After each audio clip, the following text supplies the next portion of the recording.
Really, I wish I didn't have to make this video. I wish I didn't have to make a video like this or even have to discuss a topic like this. But here we are.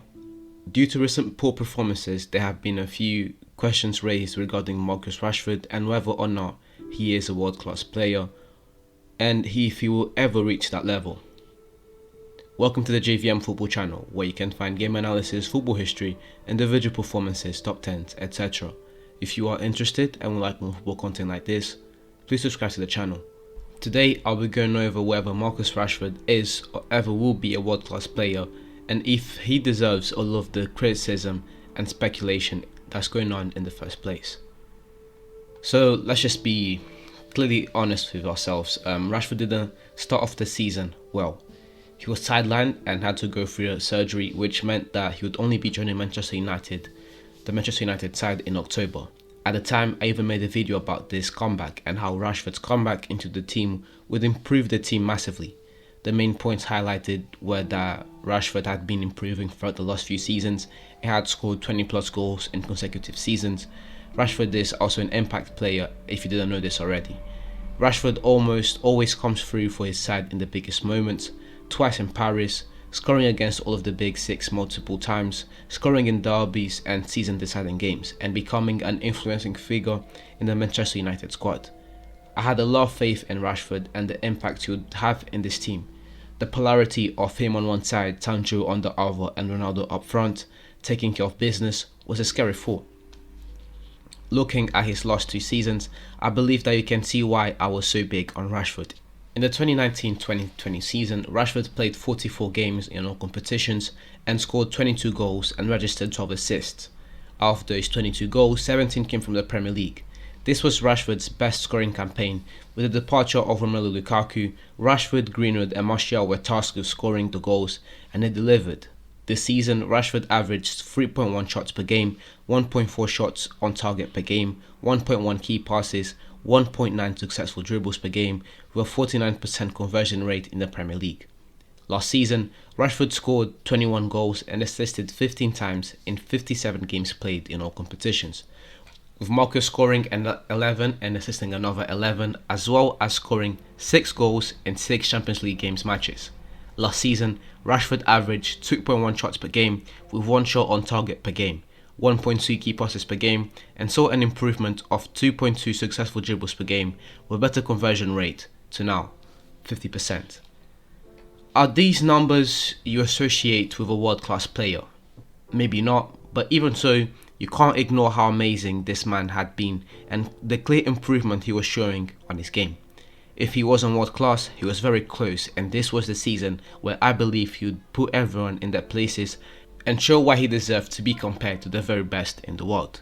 I did, however, criticize Rashford on the amount of chances he was missing and the silly mistakes he made, something I thought that with maturity would go away.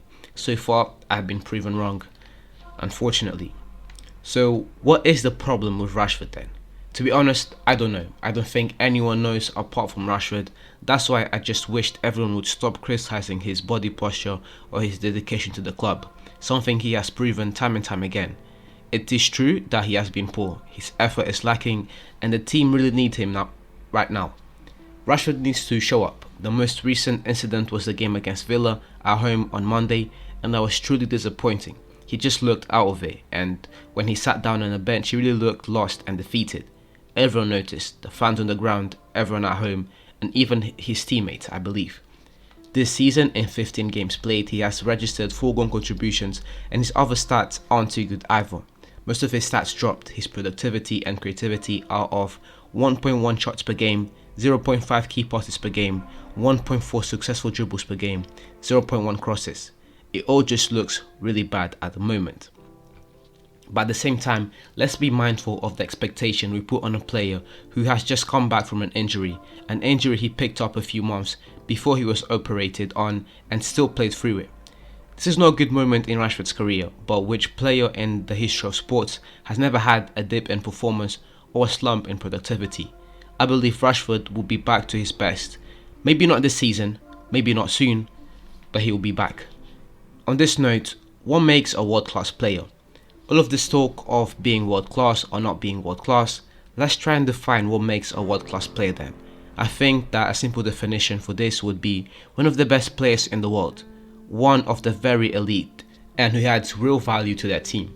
Looking at this definition and interpretation of what a world-class player is, let's see if Rashford fits the description. Let's also take into account how the Premier League is one of, if not the best league in the world. So, as most say, doing it in the Prem is harder than doing it in other leagues. Just in terms of goal contributions alone, to keep this simple, Rashford ranked 5th in the 2019-2020 season and 7th in the 2020-2021 season, with 24 and 20 respectively. As I said at the beginning of the video, if this is not world class, it is very close. Looking now at the top 30 players in Europe with the most goal contributions for last season, number 1 is Lewandowski with 48 and 30th is Insigne with 26. Rashford had 20. If he isn't world class, he's very close.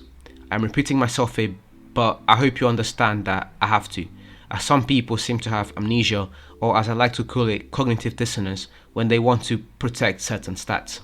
For 2 seasons now, Rashford has ranked in the top 7 for goal contributions in the Premier League and around top 40 in Europe. So all of this speculation and criticism for a player that has just had a couple of bad games is completely unwarranted. All of this to say, let's just give Rashford some time. I'm sure he will pick things back up, and let's not be too harsh on him. But anyways, this is the end of the video. Thank you very much for watching the video until the end. If you enjoyed the video, please leave a like and subscribe to the channel for more game analysis, football history, individual performances, top 10s, etc. This is the beginning of something special, and it would really mean the world to me if you subscribed and help me to grow this channel.